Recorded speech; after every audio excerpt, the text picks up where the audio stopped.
Ya çok komik olmaz mı böyle bir şey?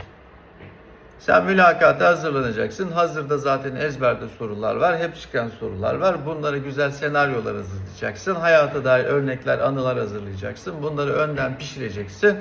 Mülakatçıya orada ısıtıp da yedireceksin. Mülakatçı da o bunlar tazeymiş, çok güzelmiş deyip yiyecek. Öyle mi? Ya mülakatçıların yaşı kaç, başı kaç kardeşim? Bunların hayat deneyimleri var sonuçta.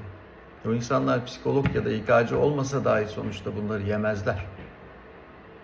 Siz şunu anlayamıyorsunuz bir türlü. Siz bir hamur olarak karşılarına çıkacaksınız. Onlar sizi böyle kurcalayacaklar. İçinizde bir şey var mı, cam var mı, çivi var mı, taş var mı bakacaklar. Eğer uygunsanız zaten o güzel, bu hamurdan güzel ekmek olur diye fırına gönderecekler sizi, tamam mı? Pişmek sizin elinizde. Biz de zaten mülakatlarımızda, ben eğitimlerimde size bunu anlatmaya, öğretmeye çalışıyorum. Tamam mı? Sizi temiz bir hamur haline getirmeye çalışıyorum. Hikayelerle olmaz o iş.